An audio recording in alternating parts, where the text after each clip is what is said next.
Oi, pessoal! Sejam muito bem-vindos à primeira aula introdutória do nosso curso online de instalações elétricas.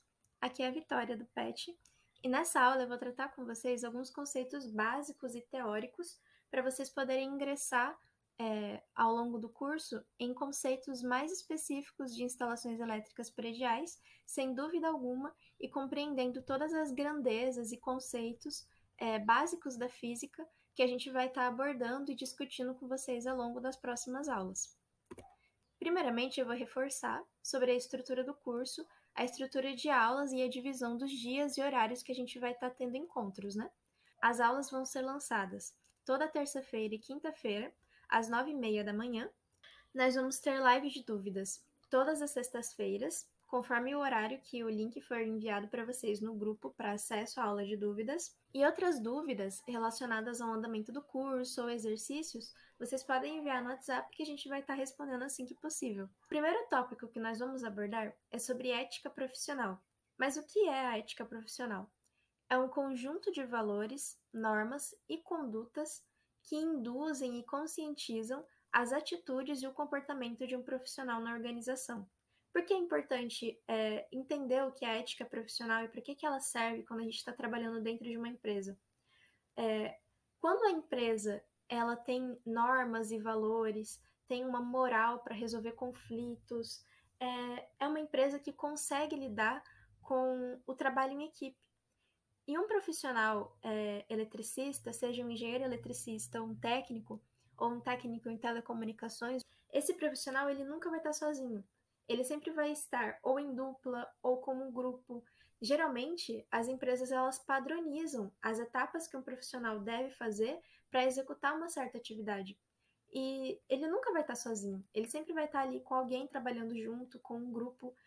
E quando a gente tem a ética profissional para lidar com a nossa equipe, para lidar com quem vai estar trabalhando com a gente, ao nosso entorno, o trabalho ele é muito mais eficiente.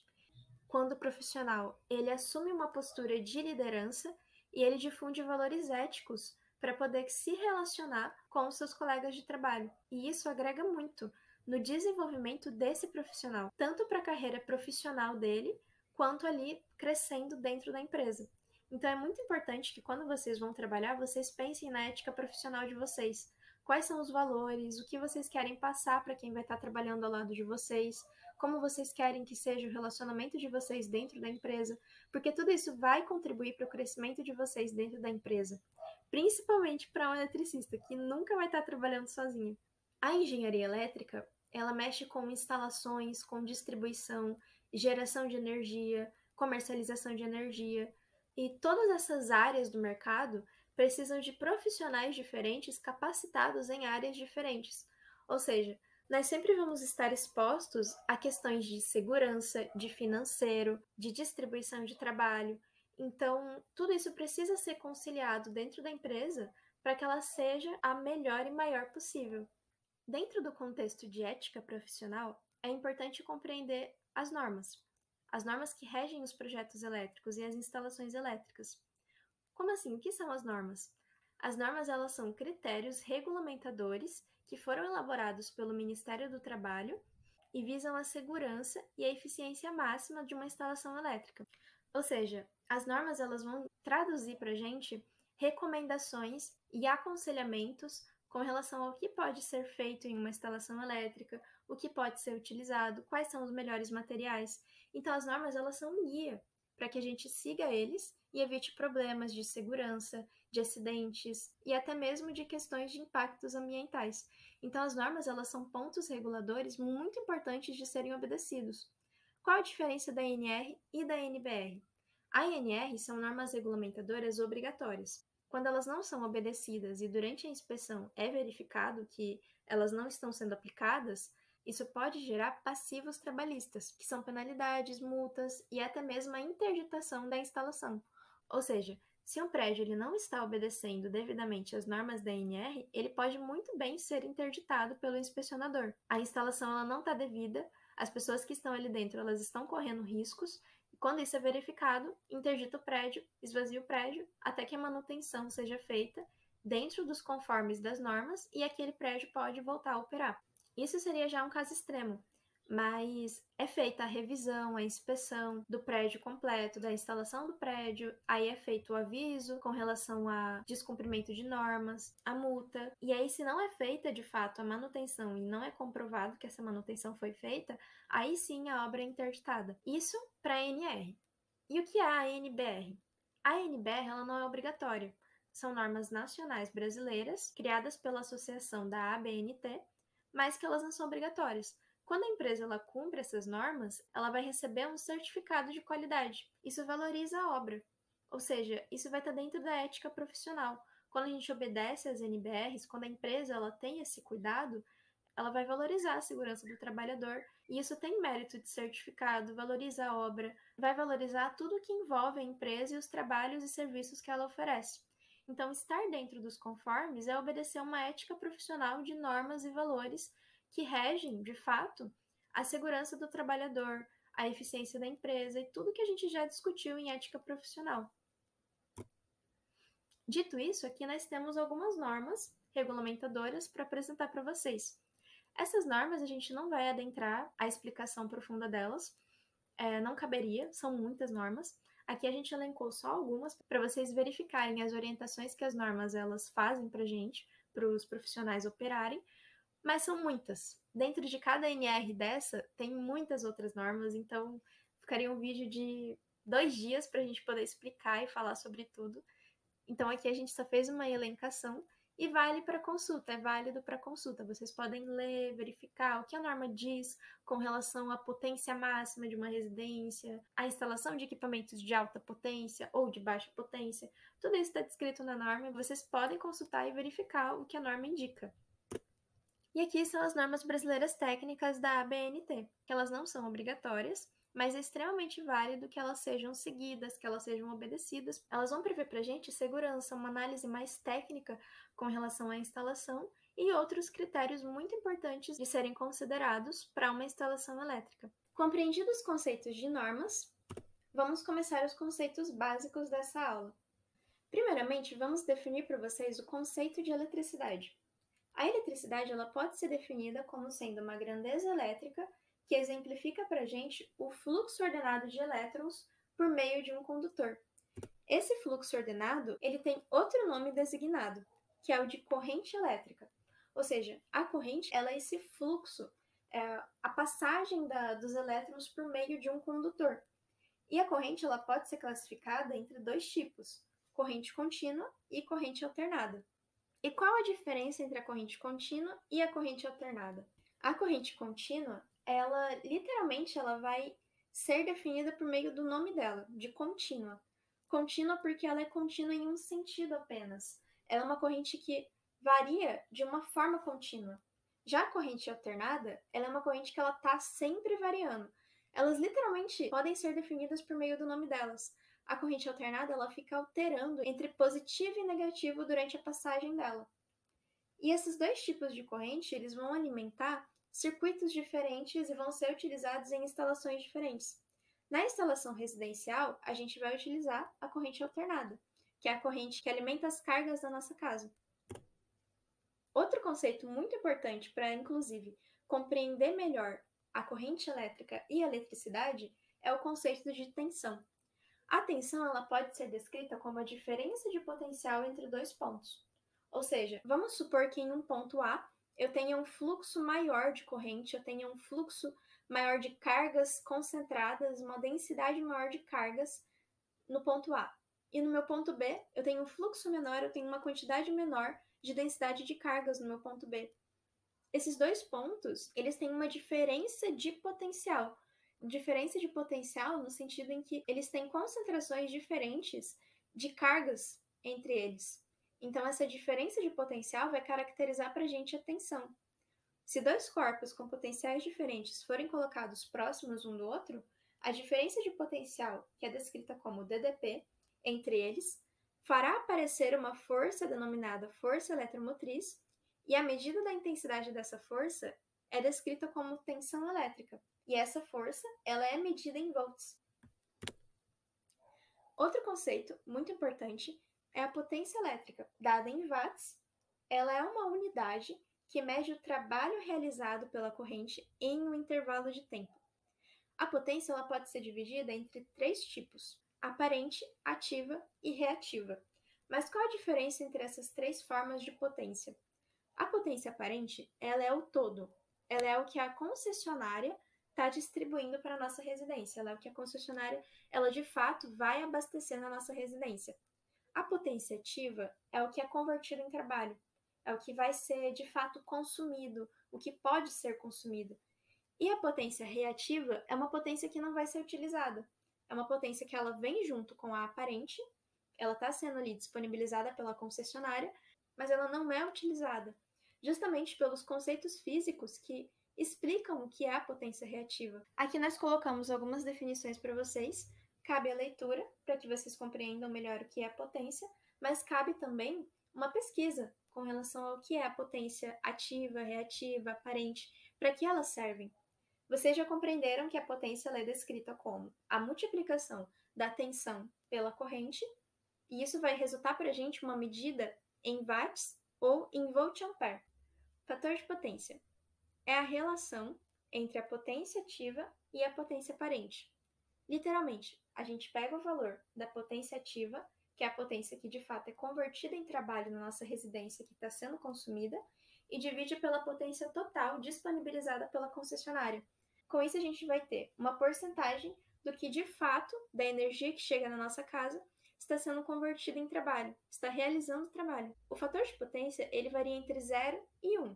Quando ele está mais próximo de 1, é como se nós estivéssemos o máximo possível de consumo da potência ativa sendo convertida em trabalho. Quando ele está mais próximo de 0, significa que a gente não está utilizando toda a energia que a concessionária está disponibilizando e pouco está sendo convertido em trabalho. Resistência elétrica. A resistência elétrica ela pode ser descrita como a capacidade de um material a se opor à passagem de corrente elétrica. Todos os materiais eles têm um coeficiente de resistência elétrica. Eles apresentam resistência à passagem de corrente.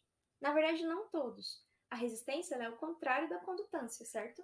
Alguns materiais eles têm, na verdade, um elevado índice de condutância e extremo baixo índice de resistência, que são os nossos condutores, o ferro, o cobre, a prata, o ouro. São materiais que conduzem muito bem a eletricidade, a energia, a corrente.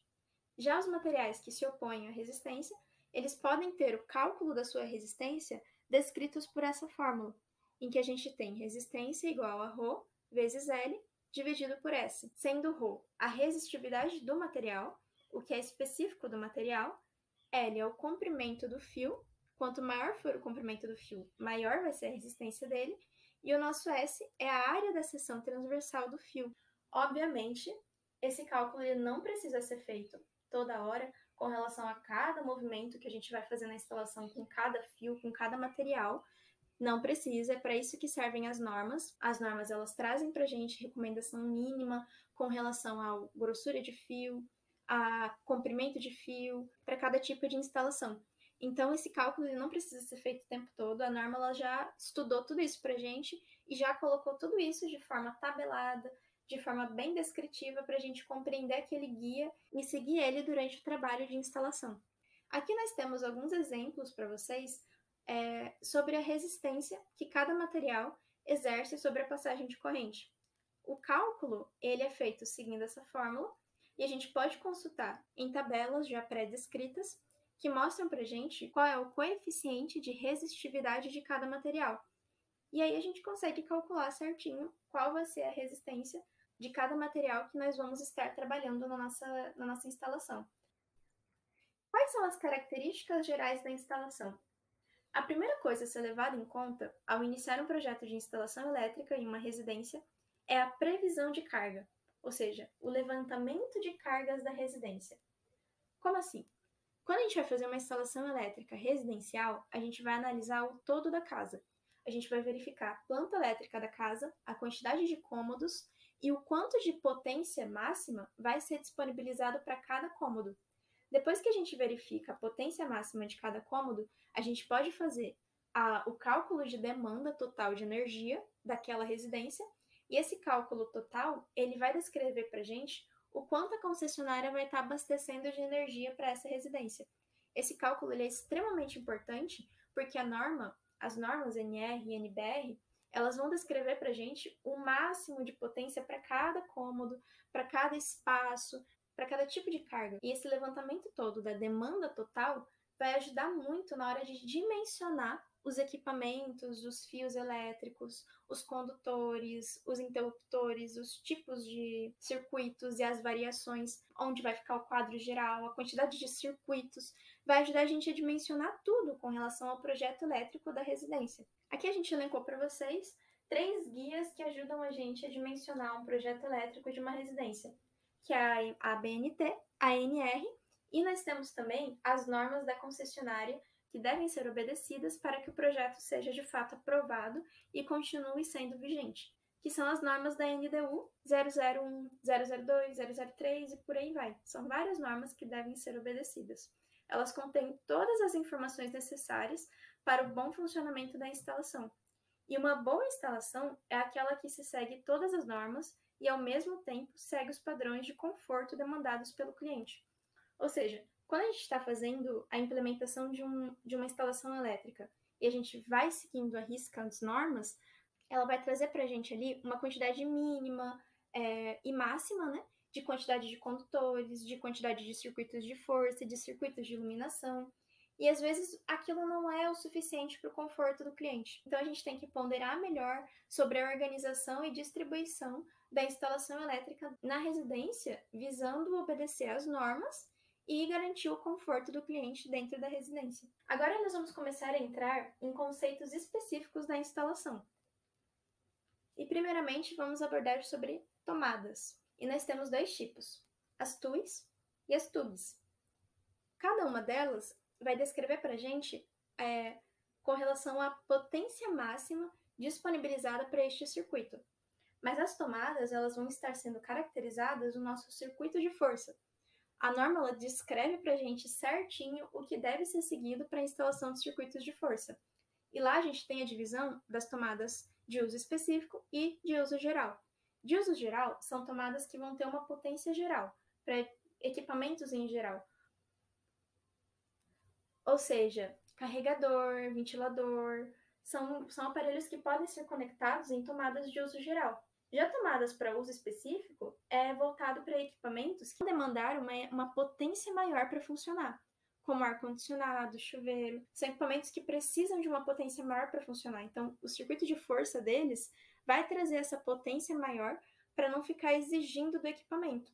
Um equipamento que precisa de uma demanda maior para funcionar, ele até funciona em tomadas de uso geral, mas ele vai demandar mais da rede, ele vai sobrecarregar a rede e se sobrecarregar também. Ele precisa de uma demanda específica para funcionar, ele está funcionando com menos, então alguma coisa ali está sendo movida para compensar a falta de demanda.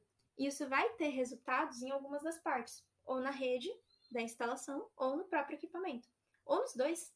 É importante considerar as normas, considerar tudo envolvendo a instalação elétrica para que a gente não tenha problemas a longo prazo. Aqui nós temos algumas regras da NBR para TUGs, com relação à potência das TUIs, que são tomadas de uso específico.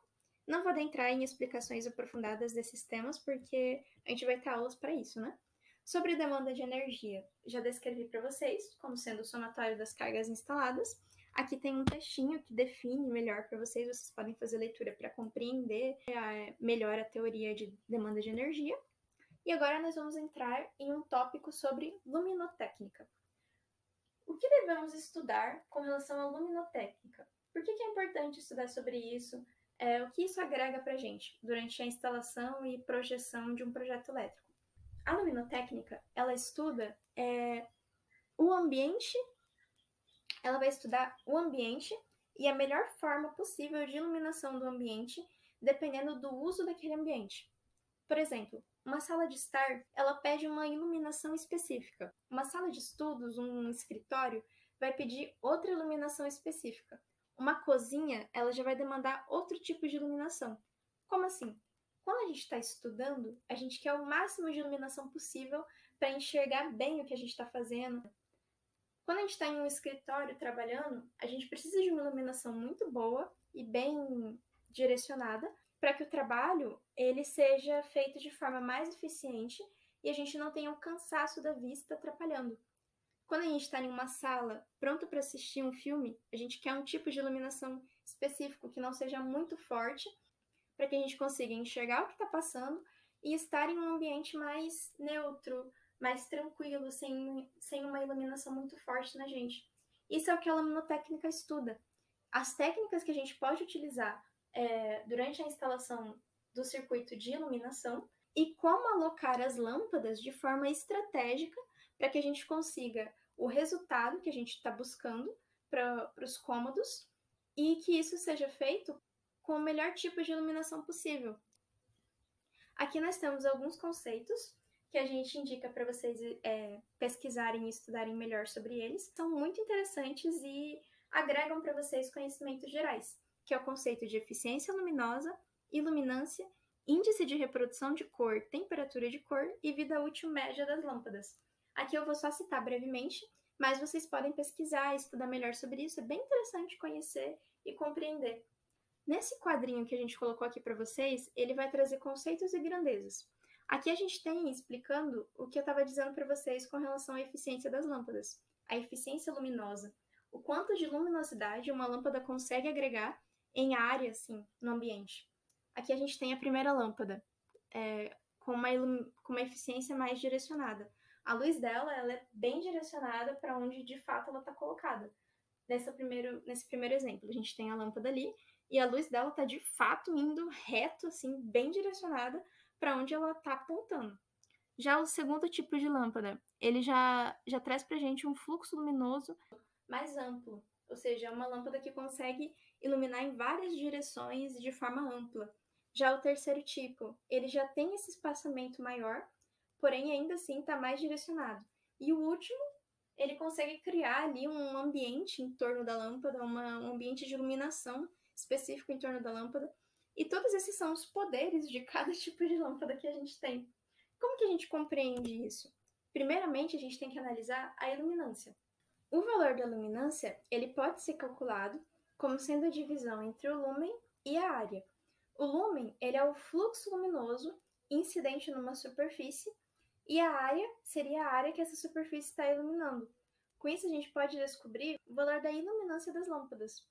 Este é um conceito muito importante no projeto de iluminação de ambientes, pois ele mostra o nível de iluminação relativo a cada metro quadrado iluminado. E a iluminância ela é uma das especificações usadas na escolha da lâmpada a ser usada. Temperatura da cor, ou seja, as cores envolvendo aquela lâmpada. Se a gente quer criar um ambiente que pareça mais confortável, mais agradável, a gente vai utilizar ali uma lâmpada mais amarelada. Se a gente já quer criar um ambiente mais sério, ambiente de trabalho, a gente já vai estar utilizando uma lâmpada de cor mais branca. Tudo isso influencia no tipo de ambiente que a gente quer criar ali. E aqui tem um textinho de explicação para vocês com relação à demanda, né, de cada tipo de lâmpada dependendo da sua cor. Vocês leiam, agrega bastante ao conhecimento. Vocês podem pesquisar sobre esse tema, é interessante saber sobre, compreender como isso envolve o ambiente, como isso influencia na validação do projeto elétrico. Aqui nós já temos outro tópico com relação à luminotécnica, que é a vida útil média das lâmpadas. E que a gente tem uma tabelinha que vocês podem consultar. Vocês podem verificar a vida útil média das lâmpadas, o quanto elas vivem, qual tipo de lâmpada aguenta mais tempo, né? É interessante saber disso, os preços. Com isso a gente consegue calcular qual lâmpada é mais efetiva, tem valor agregado mais econômico para a nossa instalação. E aqui nós temos algumas regras de iluminação descritas pela NBR 5410, que é a norma que rege instalações elétricas, né? Essa norma, ela diz pra gente que todos os cômodos devem ter ao menos um ponto de iluminação. Mas, obviamente, quando a gente está fazendo um projeto elétrico para um cliente de uma empresa grande, a gente não vai colocar só uma lâmpada no meio do cômodo. Isso não vai gerar conforto para o cliente, porque é uma lâmpada que não vai estar iluminando todo o ambiente. Às vezes o cliente ele precisa de uma lâmpada específica ali em cima da cama, quando ele for de noite fazer leitura, ou ele precisa de uma iluminação muito boa em cima da mesinha dele, dentro do quarto, para quando ele quiser fazer anotações à noite do cronograma dele ou coisas do tipo. Então, a iluminação dentro de um cômodo ela precisa ser bem espalhada, bem alocada, e o cálculo de carga, de iluminação é feito a partir da área do cômodo da residência. Isso são indicações da norma, vocês podem verificar pesquisando sobre a norma. Seriam muitas questões para abordar aqui se a gente fosse explicar cada indicação da norma, então isso a gente deixa mais para consulta de vocês. Aqui são os elementos de um projeto. Quais são os elementos?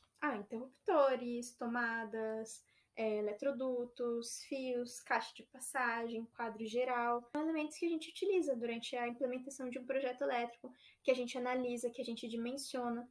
Aqui tá quase todos para vocês, ainda falta muitos ainda, na verdade, mas os que a gente vai abordar durante o curso com vocês, os principais são esses. Então, a gente vai trabalhar com vocês um pouco do dimensionamento deles. A gente vai ter uma aula sobre tomadas, uma aula sobre interruptores, uma aula sobre quadro geral, sobre dimensionamento de condutores, sobre dimensionamento de eletrodutos. Tudo isso para a gente poder compreender a teoria que envolve projeção e instalação. Bom, e é isso, pessoal, para essa primeira aula. Na verdade, ela deveria ser intitulada como aula 0, porque é aula de introdução mesmo, de conceitos muito básicos. Não é nem ainda, de fato, instalações elétricas prediais e residenciais, é mais conceitos básicos. E a gente espera que vocês aproveitem muito todo o conteúdo que a gente está disponibilizando. Pesquisem os tópicos que a gente apresentou na aula para vocês. Busquem saber mais, sempre mais, com relação a tudo que a gente está apresentando. Porque não dá para trazer tudo. O que a gente apresenta aqui para vocês, a gente demora um mês estudando na universidade. Então, a gente traz o resumo do resumo para vocês.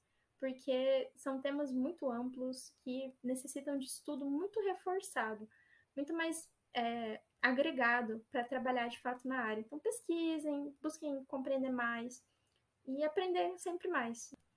E até a próxima aula, pessoal!